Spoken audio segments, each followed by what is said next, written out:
Chapitre 33 La séduction originelle. L'humanité était encore au seuil de son histoire lorsque Satan entreprit de la séduire. Celui qui avait provoqué la rébellion dans le ciel désira ranger sous ses étendards les habitants de la terre et les associer à sa guerre contre le gouvernement de Dieu. Au temps de leur innocence et de leur obéissance à la loi de Dieu, Adam et Ève étaient parfaitement heureux. Et ce fait constitue un témoignage permanent contre l'affirmation de Lucifer selon laquelle les lois de Dieu étaient oppressives et contraires au bien de ses créatures. En outre, jaloux de voir la magnifique demeure préparée à l'intention du couple primitif, il se dit « Si je les sépare de Dieu et les subjugue, je pourrai entrer en possession de la terre et y établir mon empire en opposition à celui du Très-Haut. » En se présentant sous son vrai jour, le tentateur eût été aussitôt repoussé, car Adam et Ève avaient été mis en garde contre ce dangereux adversaire. Aussi cacha-t-il son dessein afin d'atteindre son but plus sûrement, opérant dans l'ombre et prenant pour intermédiaire le serpent qui était alors une des créatures les plus ravissantes.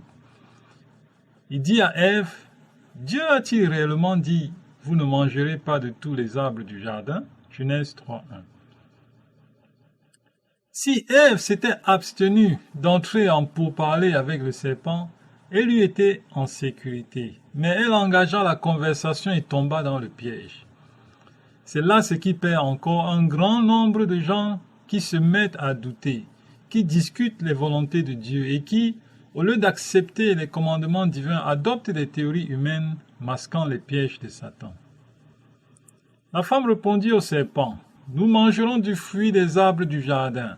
Mais quant au fruit de l'arbre qui est au milieu du jardin, Dieu a dit, vous n'en mangerez point, et vous n'y toucherez point de peur que vous ne mouriez. » Alors le serpent dit à la femme, « Vous ne mourrez point.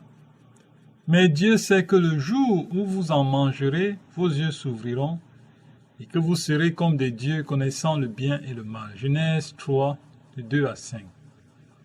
Le séducteur affirma qu'ils seraient comme des dieux, doués d'une sagesse supérieure et accéderaient à une existence plus élevée. Ainsi la transgression prenait l'aspect d'une bonne action, et Satan se faisait passer pour le bienfaiteur de l'humanité. Ève céda à la tentation et entraîna Adam dans le péché. Sur la parole du serpent, ils crurent que Dieu ne ferait pas ce qu'il avait dit et suspectèrent leur Créateur d'attenter à leur liberté. Mais lorsqu'Adam eut péché, quelle signification prit pour lui la parole « Le jour où tu en mangeras, tu mourras » Genèse 2, 17. Il ne tarda pas à voir que le tentateur avait menti. Dieu lui dit « Tu es poussière et tu retourneras dans la poussière » Genèse 3, 19. La déclaration de Satan « Vos yeux s'ouvriront » était vraie dans un sens seulement.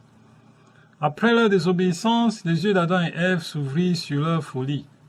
Ils connurent le mal et goûtèrent les fruits amers de la transgression. Au milieu du jardin était l'arbre de vie, qui avait la vertu de perpétuer l'existence. Si Adam était resté dans l'obéissance de Dieu, il eût continué d'avoir libre accès à cet arbre et eût vécu à toujours. Mais après son péché, exclu de l'accès à l'arbre de vie, il fut sujet à la mort. La sentence divine, tu es poussière et tu resteras dans la poussière, ne visait à rien de moins qu'à la complète extinction de la vie. Le prix du mal.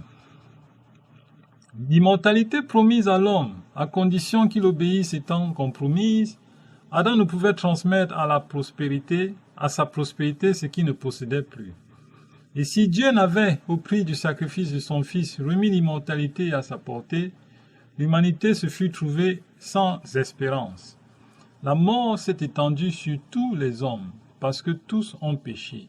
Mais Jésus-Christ a mis en évidence la vie et l'immortalité par l'Évangile. Romains 5:12, 2 Timothée 1:10. Nous ne pouvons obtenir cette dernière que par lui. Jésus dit, « Celui qui croit au Fils a la vie éternelle. Celui qui ne croit pas au Fils ne verra point la vie. » Jean 3:36. Quiconque veut se conformer aux conditions peut entrer en possession de ce don inestimable. Tous ceux qui, par la persévérance à faire le bien, cherchent l'honneur, la gloire et l'immortalité, recevront la vie éternelle. Romains 2,7. C'est le grand séducteur qui a promis à Adam la vie dans la désobéissance. La déclaration du serpent à Ève, « Vous ne mourrez certainement pas », fut le premier sermon sur l'immortalité naturelle de l'âme.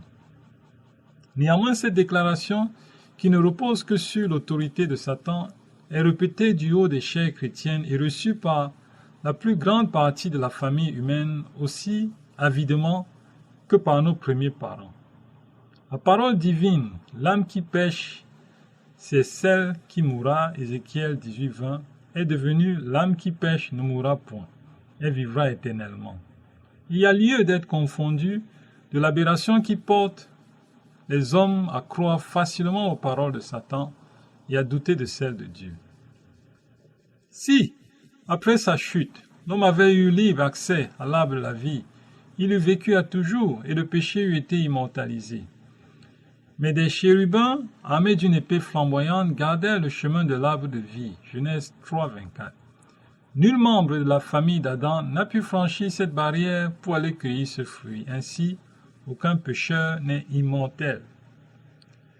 Après la chute de l'homme, Satan ordonna à ses anges de veiller tout spécialement à répandre la doctrine de l'immortalité naturelle de l'âme. Cela fait, il devait amener les hommes à la conclusion que les méchants étaient condamnés à subir des souffrances éternelles. Par ses agents, le prince des ténèbres fait passer Dieu pour un affreux tyran, qui plonge tous ceux qui lui déplaisent dans des flammes de l'enfer où ils endurent des souffrances indicibles et se tordent en des tourments sans fin, spectacle que l'Éternel contemple avec satisfaction. C'est ainsi que le grand ennemi prête ses attributs sataniques et sa cruauté au Créateur et bienfaiteur de l'humanité, qui est amour, jusqu'à l'apparition du péché. Tout ce que Dieu a créé était pur, saint et beau, mais Satan, après avoir entraîné l'homme dans le péché, cherche à le détruire. Après s'être assuré de ses victimes, il exulte de les voir malheureuses. Si cela lui était permis, si Dieu ne s'interposait, il prendrait la famille humaine tout entière dans ses filets et nul enfant d'Adam n'échapperait. L'invention d'un Dieu cruel. Comme il a séduit nos premiers parents, Satan s'efforce aujourd'hui de séduire les humains en ébranlant leur confiance en Dieu et en les poussant à douter de la sagesse de son gouvernement et de la justice de ses lois. Pour justifier leur malignité et leur révolte, le grand séducteur et ses émissaires représentent Dieu comme étant pire qu'eux-mêmes.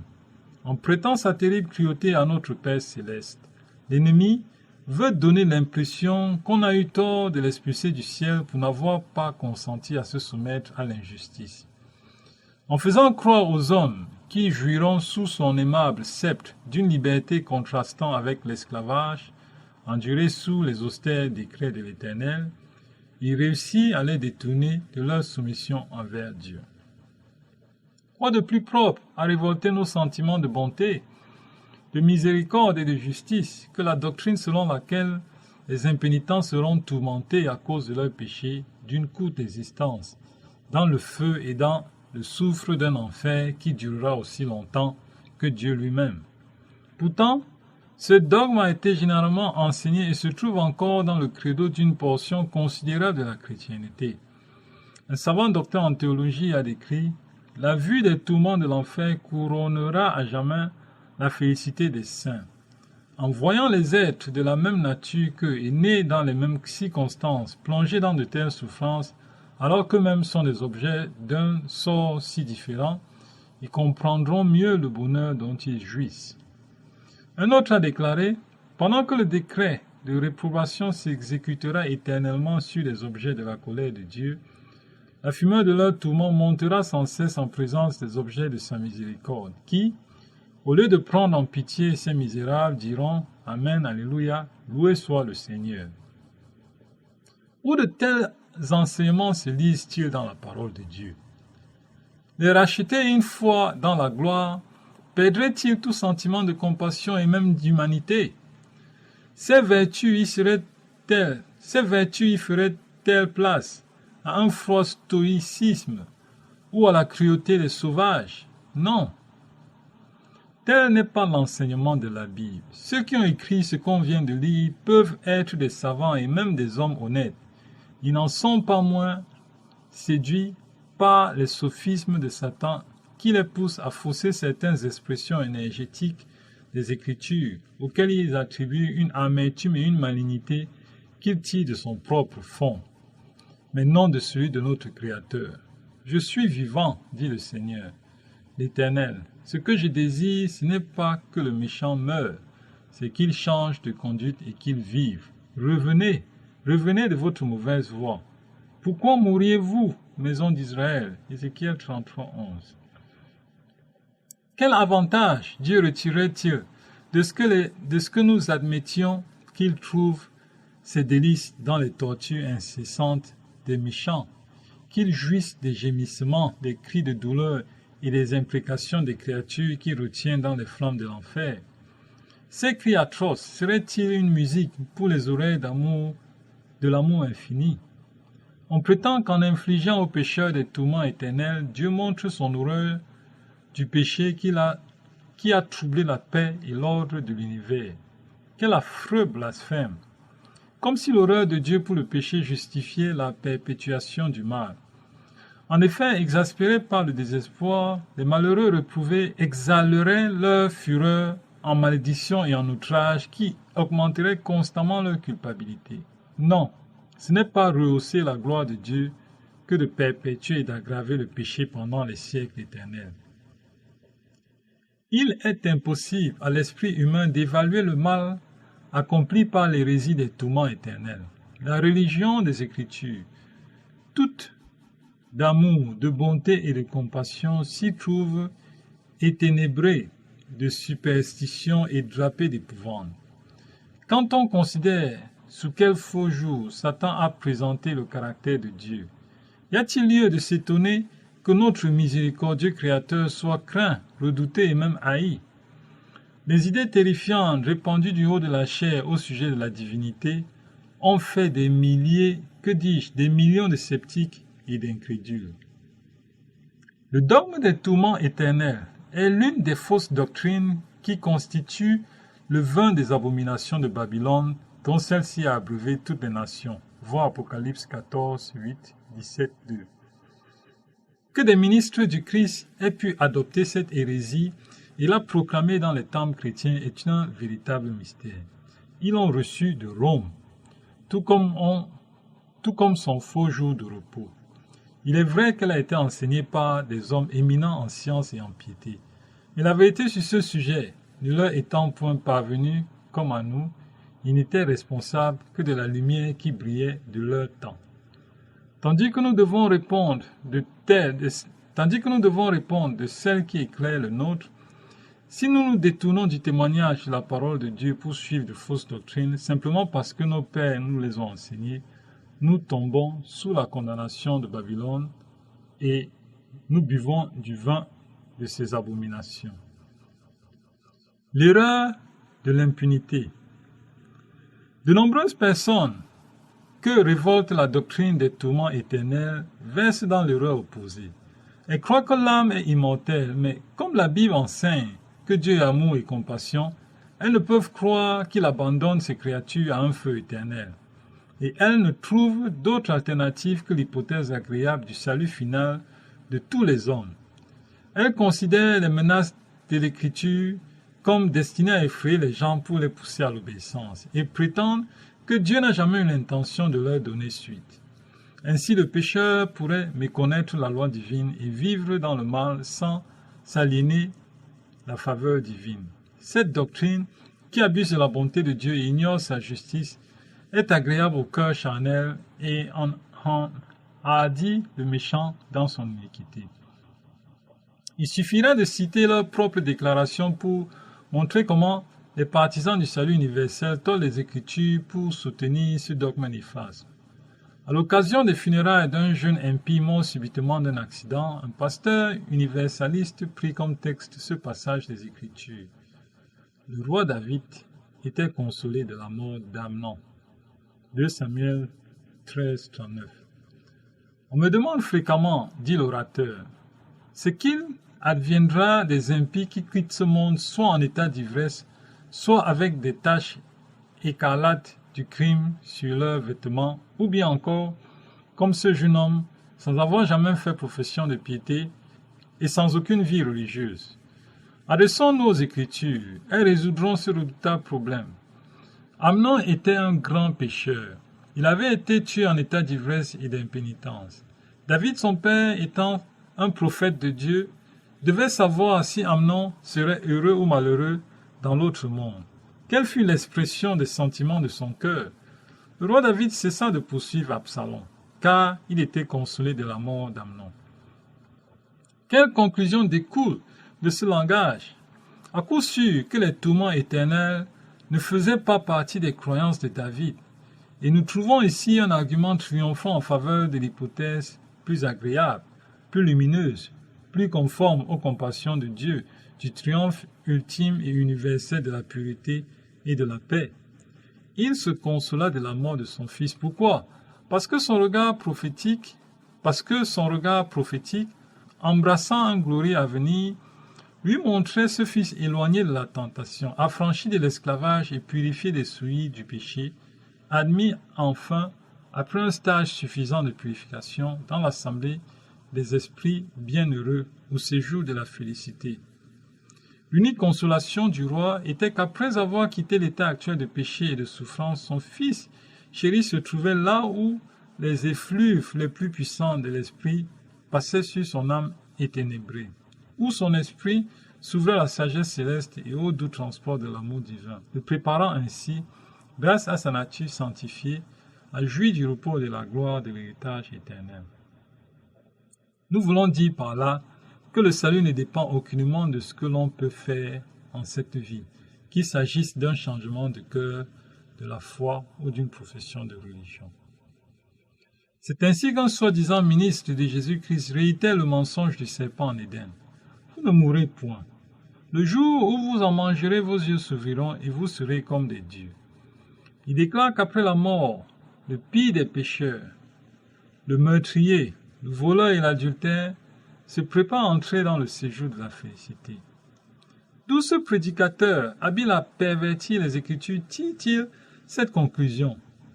D'une phrase exprimant la soumission de David aux dispensations de la providence, le roi David cessa de poursuivre Absalom car il était consolé de la mort d'Amnon. L'acuité de son chagrin s'étant atténuée avec le temps, ses pensées s'étaient reportées de son fils mort sur son fils vivant, qui s'était exilé pour éviter le juste châtiment de son crime. Et c'est par ce texte qu'on prétend prouver que l'ivrogne et l'incestueux Amnon furent aussitôt après sa mort transportés dans les demeures de la félicité pour y être purifiés et rendus propres à vivre dans la société des anges qui n'ont jamais péché. C'est là, certes, une fable agréable, propre à rassurer et à satisfaire le cœur mondain, mais c'est la doctrine de Satan, et il l'a fait servir à ses desseins. Faut-il s'étonner qu'avec de tels enseignements, l'iniquité aille en augmentant? La méthode de ce faux docteur n'est qu'un spécimen du procédé utilisé par beaucoup d'autres. On sépare une déclaration des Écritures de son contexte qui montrerait, dans bien des cas, qu'elle a un sens tout autre que celui qu'on lui prête. Avec ce passage isolé et falsifié, on établit une doctrine qui, loin d'avoir une base scripturaire, est contredite par la déclaration positive selon laquelle aucun ivrogne ne verra le royaume de Dieu, voir 1 Corinthiens 6:10. C'est ainsi que les sceptiques et les incrédules tournent la vérité en mensonge et que des foules séduites et doucement bercées s'endorment dans une fausse sécurité. S'il était vrai qu'à l'heure suprême, tous les âmes vont directement au ciel, il y aurait lieu de désirer la mort plutôt que la vie. Aussi, cette croyance a-t-elle poussé plusieurs à mettre fin à leur existence? Qu'y a-t-il de plus simple pour être plongé dans le désespoir par les difficultés, l'affliction ou les revers, que de rompre le fil tenu pas ses jours pour se lancer dans la félicité du monde éternel. La justice de Dieu. Dans sa parole, Dieu affirme qu'il punira les transgresseurs de sa loi. Ceux qui s'imaginent que Dieu est trop miséricordieux pour exécuter sa justice sur les pécheurs n'ont qu'à porter les regards sur la croix du Calvaire. La mort de l'Immaculé Fils de Dieu affirme que le salaire du péché c'est la mort et que toute transgression de la loi de Dieu recevra sa juste rétribution. Voyez l'être sans péché écrasé sous la culpabilité du monde. La face de son Père se voile, son cœur se brise, il expire. Ce grand sacrifice fut consenti pour acheter l'homme perdu. En conséquence, toute âme qui refuse l'appropriation acquise à un tel prix doit porter la culpabilité et le châtiment de sa transgression. Considérons maintenant l'enseignement des Écritures touchant le sort des impies et des impénitents que l'universalisme place au ciel avec les anges et les bienheureux. À celui qui a soif, je donnerai de la source de l'eau de la vie, gratuitement. Apocalypse 21, 6, 7. Cette promesse n'est que pour celui qui a soif. Seuls ceux qui sont altérés de l'eau de la vie et qui sont disposés à tout sacrifier pour obtenir en seront pourvus. Celui qui vaincra héritera de ces choses. Je serai son Dieu et il sera mon fils. Apocalypse 21, 6, 7. Dieu nous dit par le prophète Ésaïe, dites que le juste prospérera. Malheur au méchant, il sera dans l'infortune, car il recueillera le produit de ses mains. Ésaïe 3, 10 à 11. Quoique le pécheur fasse 100 fois le mal et qu'il y persévère longtemps, je sais aussi que le bonheur est pour ceux qui craignent Dieu, parce qu'ils ont de la crainte devant lui. Mais le bonheur n'est pas pour le méchant. Ecclésiaste 8, 12, 13. Et Paul déclare que le méchant s'amasse un trésor de colère pour le jour de la colère et de la manifestation du juste jugement de Dieu, qui rendra à chacun selon ses œuvres. Tribulation et angoisse sur toute âme d'homme qui fait le mal. Romains 2, 5, 6, 9. Aucun impudique ou impur ou cupide, c'est-à-dire idolâtre, n'a d'héritage dans le royaume de Christ et de Dieu. Éphésiens 5, 5. Recherchez la paix avec tous, sanctification, sans laquelle personne ne verra le Seigneur. Hébreux 12, 14. Heureux ceux qui lavent leurs robes, afin d'avoir droit à l'arbre de la vie, et d'entrer par les portes dans la ville. Dehors les chiens, les enchanteurs, les impudiques, les meurtriers, les idolâtres, et quiconque aime et pratique le mensonge. Apocalypse 22, 14, 15. Dieu a ainsi décrit son caractère et sa manière d'agir envers le péché. L'Éternel, Dieu miséricordieux et compatissant, lent à la colère, riche en bonté et en fidélité, qui conserve son amour jusqu'à 1000 générations, qui pardonne l'iniquité, la rébellion et le péché, mais qui ne tient point le coupable pour innocent. Exode 34, 6. L'Éternel détruit tous les méchants. Les rebelles sont tous anéantis. La postérité des méchants est retranchée. Psaume 145, 20. 37, 38. S'il est vrai que la puissance et l'autorité du gouvernement divin s'emploieront à écraser la révolte, les manifestations de la justice rétributive seront cependant conformes au caractère du Dieu miséricordieux, compatissant et lent à la colère. Dieu ne violente la volonté ni le jugement de personne. Il ne prend aucun plaisir à une obéissance basée sur la crainte. Il désire que les créatures l'aiment parce qu'ils méritent leur amour et qu'elles lui obéissent parce qu'elles ont une juste appréciation de sa sagesse, de sa justice et de sa bonté. Aussi, toute personne qui a une vraie conception de ses attributs l'aimera et se sentira attirée vers lui par l'admiration qu'il inspire. Les principes de bonté, de miséricorde et d'amour que Jésus a enseignés et manifestés dans sa vie émanent du caractère de Dieu. Il n'enseignait que ce qu'ils avaient reçu de son Père. Les principes du gouvernement divin concordent parfaitement avec ce précepte du Sauveur. Aimez vos ennemis. Dieu exécute ses jugements sur les méchants tant pour le bien de l'univers que pour le bien de ceux qui les subissent. Il les rendrait heureux s'il le pouvait sans déroger aux lois de son gouvernement et sans porter atteinte à la justice de son caractère. Il les entoure des gages de sa bienveillance. Il leur accorde la connaissance de ses lois et leur réitère les offres de sa bonté. Mais ils font fi de son amour. Ils transgressent sa loi et repoussent sa miséricorde. Ils sont constamment l'objet de bienfaits, mais ils déshonorent celui qui les leur accorde.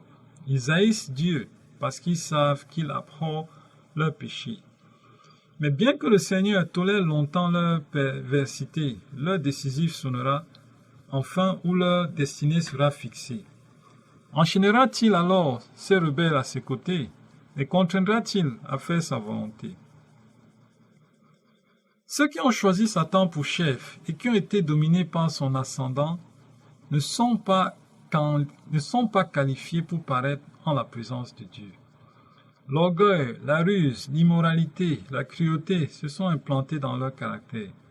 Pourront-ils entrer au ciel pour y cohabiter avec ceux qu'ils ont haïs et méprisés sur la terre? La vérité ne sera-t-il jamais appréciée par un menteur? L'humilité ne fera-t-il jamais l'affaire de l'orgueilleux et du présomptueux? La pureté ne plaira pas aux licencieux. Un amour désintéressé et sans attrait pour l'égoïste. Quelle jouissance le ciel pourrait-il offrir à ceux qui se laissent entièrement absorber par des intérêts terrestres et personnels? Si ceux qui ont passé leur vie dans la révolte contre Dieu pouvaient être soudain transportés là où, dans une atmosphère de sainteté, toutes les âmes débordent d'amour, où tous les visages rayonnent de joie, s'ils entendaient les accords sublimes de la musique céleste et y contemplaient les flots de lumière qui, émanant de la face de Dieu, enveloppent les érus, pourraient-ils joindre aux phalanges célestes et supporter l'éclat de la gloire de Dieu et de l'agneau? Certainement pas. Des années de grâce leur ont été accordées pour se préparer à entrer dans le séjour de la félicité, mais ils ne se sont jamais appliqués à aimer la pureté et à parler le langage du ciel. Maintenant il est trop tard. Une vie de rébellion contre Dieu les a disqualifiés pour le royaume. La pureté, la sainteté et la paix qui règnent les mettraient à la torture. La gloire de Dieu serait pour eux un feu consumant. Ils ne demanderaient qu'à s'enfuir de ce Dieu saint. Ils appelleraient sur eux la destruction pour échapper à la présence de celui qui les a rachetés. Élection personnelle. La destinée des injustes résulte de leur choix. De la part de Dieu, elle est un acte de justice et de miséricorde. Les feux du dernier jour proclament, de même que les eaux du déluge, que le méchant est incurable. Il n'a aucune envie de se soumettre à Dieu. Il s'est entraîné à la révolte, et au terme de sa vie, il est trop tard pour changer le courant de ses pensées, pour passer du péché à l'obéissance, de la haine à l'amour. Dieu a épargné la vie de Caïn pour nous donner un aperçu de ce qu'il adviendrait si le pécheur pouvait perpétuer une vie d'iniquité effrénée. Par l'influence des enseignements et de l'exemple de Caïn, des multitudes de ses descendants furent détournées du bon chemin, au point que toutes les pensées de leur cœur se portaient chaque jour uniquement vers le mal. La terre était corrompue devant Dieu. La terre était pleine de violence. Genèse 6, 5, 11. C'est par la miséricorde que Dieu fit périr les impies au jour de Noé. C'est encore par la miséricorde qu'il supprima les habitants de Sodome. Grâce à la puissance séductrice de Satan, les blasphémateurs s'attirent la sympathie et l'admiration de leurs semblables et les entraînent au mal. C'est ce qui eut lieu au jour de Caïn et de Noé ainsi qu'au temps d'Abraham et de Lot. Il en est de même de nos jours. C'est par la compassion pour l'univers que Dieu détruira finalement les contemplateurs de sa grâce. Le salaire du péché, c'est la mort. Mais le don gratuit de Dieu, c'est la vie éternelle en Jésus-Christ notre Seigneur. Romains 6, 23. Tandis que la vie est l'héritage des justes, la mort est la part des méchants. Moïse dit à Israël, « Je mets aujourd'hui devant toi la vie et le bien, la mort et le mal. » Deutéronome 30, 15. La mort mentionnée dans ce passage n'est pas celle qui résulte de la sentence prononcée sur Adam et que subit toute la famille humaine. C'est la seconde mort, qui est mise en contraste avec la vie éternelle. La condition humaine mortelle. En conséquence du péché d'Adam, la mort a passé sur l'humanité. Tous les hommes descendent dans la tombe. Mais grâce au plan du salut, tous seront rappelés à la vie. Il y aura une résurrection des justes et des injustes. Acte 24, 15. Comme tous meurent en Adam, de même aussi tous reviendront en Christ. 1 Corinthiens 15, 22. Une distinction est faite entre les deux classes de ressuscités. Tous ceux qui sont dans les sépulcres entendront sa voix et en sortiront. Ceux qui auront fait le bien ressusciteront pour le jugement. Jean 5, 28, 29. Ceux qui seront jugés dignes de participer à la résurrection des justes sont proclamés heureux et saints. La seconde mort n'a point de pouvoir sur eux. Apocalypse 26.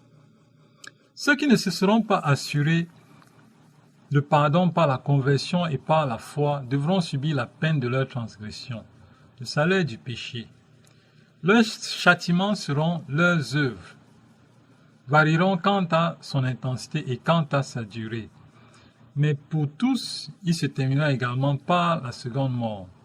Étant donné que Dieu ne saurait, tout en étant miséricordieux et juste, sauver le pécheur dans ses transgressions, il le prive d'une existence qu'il a compromise et dont il s'est montré indigne. Un écrivain inspiré a dit « Encore un peu de temps et le méchant n'est plus. Tu regardes le lieu où il était et il a disparu. » Et un autre « Les nations seront comme si elles n'eussent jamais été. » Psaume 37, 10, Abidias 1, 16. Couvertes d'infamie et disparaissent dans un oubli éternel. Ainsi prendra fin le péché avec toutes les misères et toutes les ruines dont il est la cause.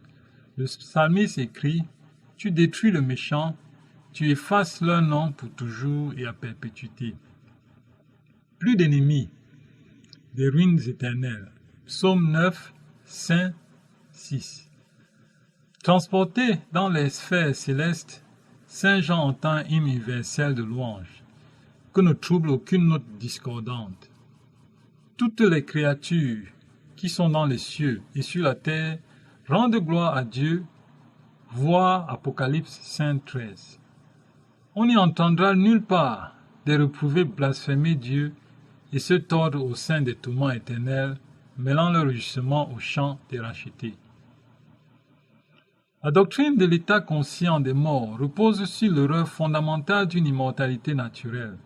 Cette doctrine, comme celle des tourments éternels, est contraire aux enseignements de l'Écriture, à la raison et à tout sentiment d'humanité. Selon la croyance populaire, les rachetés qui sont dans le ciel savent tout ce qui se passe sur la terre, et tout spécialement ce qui se rapporte aux amis qu'ils y ont laissés.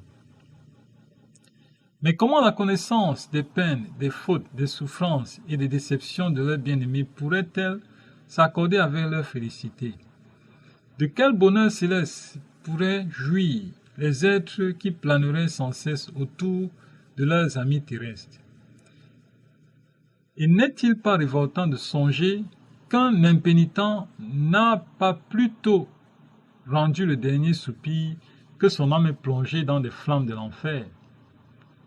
Quelle torture ne doivent pas éprouver ceux qui ont vu un ami inconverti descendre dans la tombe, à la pensée de le voir entrer dans une éternité de souffrance?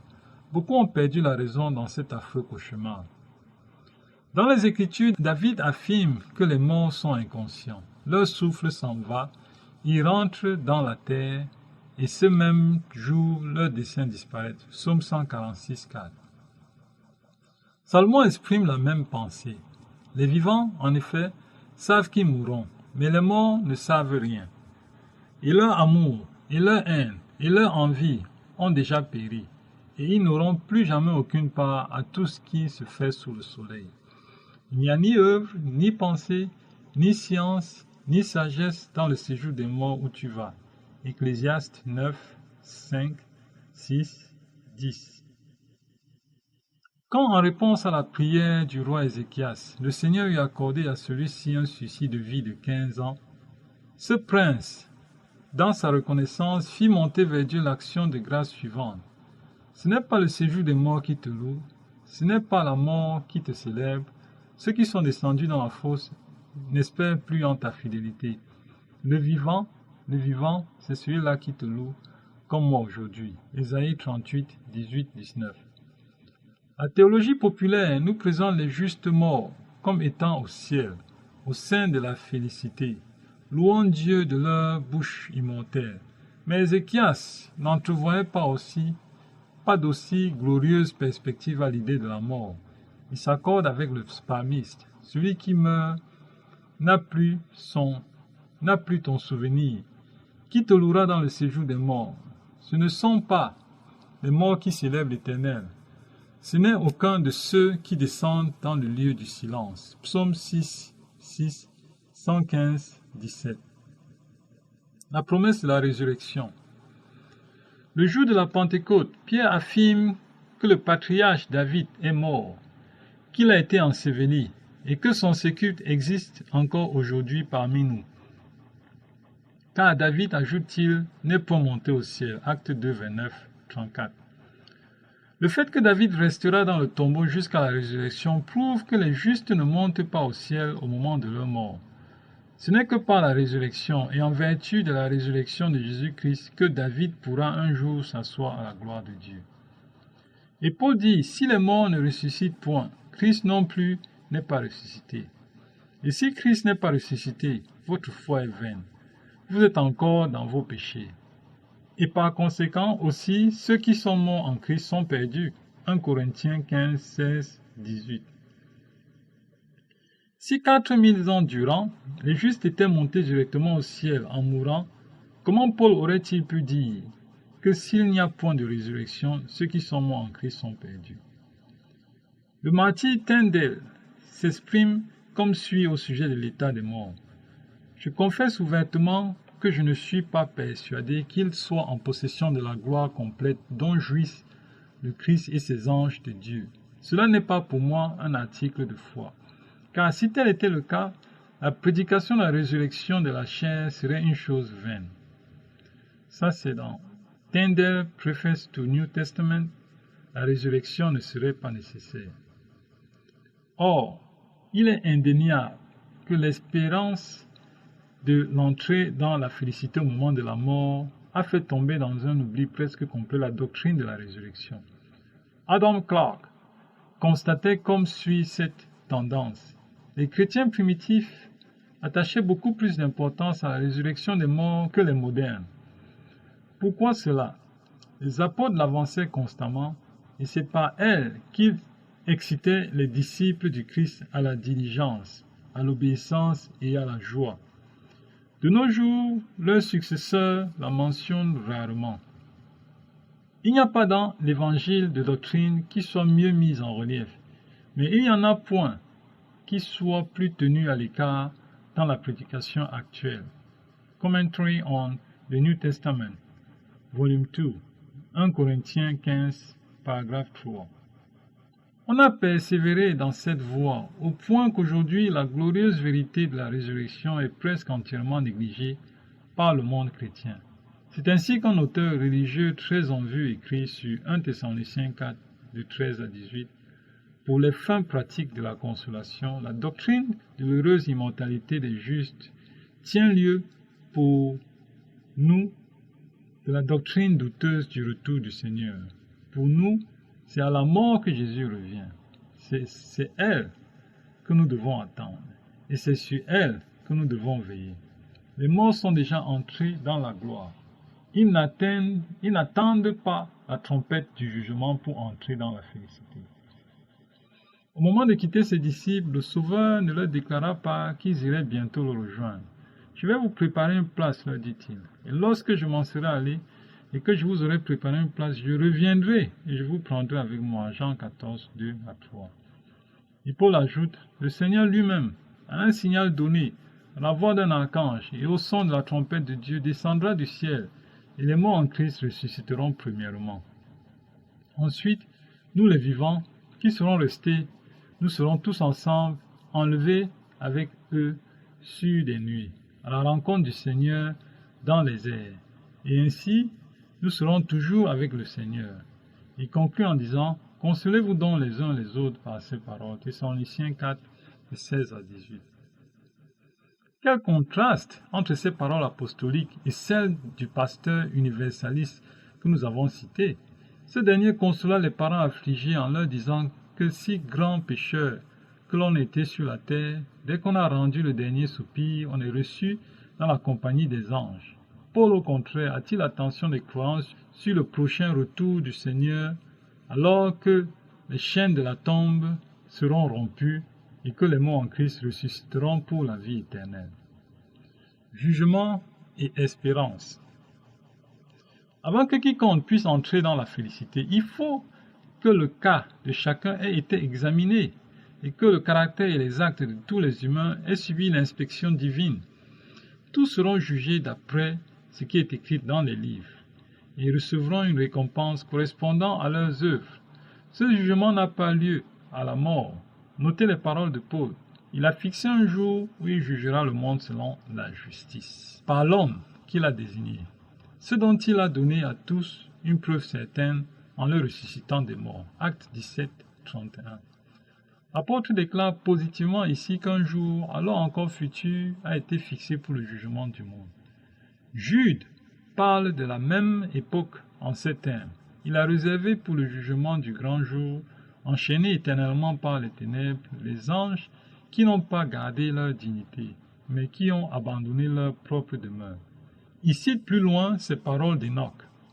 Voici, le Seigneur est venu avec ses saintes myriades pour exercer un jugement contre tous.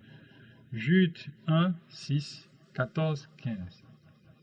Jean, de son côté, vit les morts, les grands et les petits qui se tenaient devant le trône. Le livre fut ouvert, et les morts furent jugés selon leurs œuvres, d'après ce qui est écrit dans ces livres. Apocalypse 22. Mais si les morts jouissent déjà du bonheur parfait, ou se tordent dans les flammes de l'enfer, à quoi sert le jugement à venir? Des enseignements de la parole de Dieu sur ces points importants ne sont ni obscurs ni contradictoires. N'importe qui peut les comprendre. Et quel est l'esprit non prévenu qui voit la moindre parcelle de justice ou de bon sens dans la théorie populaire? Est-ce que les justes, une fois leur cas examiné par ce grand juge, recevront cet éloge? C'est bien, bon fidèle serviteur, entre dans la joie de ton maître, alors qu'ils auront déjà peut-être passé des siècles en sa présence. Les méchants seront-ils tirés de leur lieu de tourment pour entendre de la bouche du juge de toute la terre cette sentence? Retirez-vous de moi, maudit. Allez dans le feu éternel. Matthieu 25, de 21 à 41.